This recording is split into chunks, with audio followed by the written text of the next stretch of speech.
राज्याला ऐन उन्हाळ्यात अवकाळी पावसानं झोडपलंय। राज्यातील विविध भागात कोसळलेल्या पावसामुळे नागरिकांची तारांबळ उडाली आहे। गारपिटीसह बरसलेल्या अवकाळी पावसामुळे शेती पिकांचं मोठं नुकसान झालंय। वर्धा, नंदुरबार, नाशिक, अहिल्यानगर या जिल्ह्यांना अवकाळी पावसाचा तडाखा बसलाय।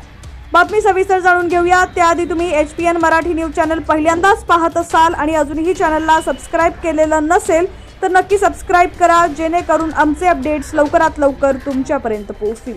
वर्धा शहरात अवकाळी पावसानं हजेरी लावली। वर्ध्यात सकाळपासून ढगाळ वातावरण होतं, त्यानंतर दुपारी वादळी वाऱ्यासह पाऊस बरसला। हवामान विभागानं पुढील 24 तासात वर्धा जिल्ह्यात पावसाचा इशारा दिला। अचानक आलेल्या पावसामुळे नागरिकांची तारांबळ उडाली। या पावसामुळे उन्हाळी पिकांना फटका बसण्याची शक्यता आहे। तर नंदुरबार तालुक्यातील गंगापूर परिसरात गारपिटीसह तुफान अवकाळी पाऊस बरसला। गंगापूरला तब्बल अर्धा तास पावसानं झोडपलं। वादळी वाऱ्यासह गारपिटीचा तडाखा बसला। अचानक आलेल्या वादळी पावसामुळे शेती पिकांचं प्रचंड नुकसान झालंय। शेतकऱ्यांनी लागवड केलेला कांदा अवकाळीनं नष्ट झाला। या अवकाळी पावसामुळे कांदा आणि मका पिकांच्या सर्वाधिक नुकसान झालंय।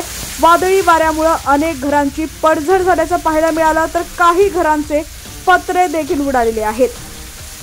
नाशिक जिल्ह्यातील बागलाण तालुक्यात संध्याकाळच्या सुमारास जोरदार वादळी वारा, विजांच्या कडकडाटासह पावसानं हजेरी लावली।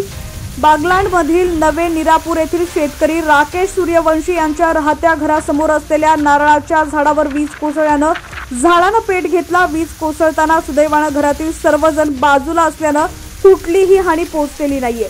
अहिल्यानगर जिल्ह्यात अवकाळी पावसानं हजेरी लावली। नगरच्या संगमनेर आणि अकोले तालुक्याला पावसानं झोडपलंय। जोरदार पावसामुळे पिकांचं नुकसान झालंय। काढणीस आलेला गहू भुईसपाट झाला।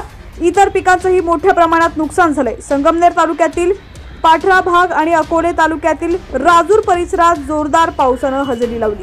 दरम्यान राज्यातील तुमचा जिल्हा कोणता आणि तुमच्या जिल्ह्यातील पावसाची परिस्थिती कशी आहे कमेंट सेक्शन मध्ये नक्की कळवा। चॅनलवरती नवीन असाल आणि अजूनही HPN मराठी न्यूज चॅनलला सबस्क्राइब केलेलं नसेल तर नक्की सबस्क्राइब करा। आणि हीच बातमी तुम्ही फेसबुक किंवा इंस्टाग्राम वरती पाहत असाल तर आमच्या HPN मराठी न्यूज या फेसबुक आणि इंस्टा पेजला देखील फॉलो करा।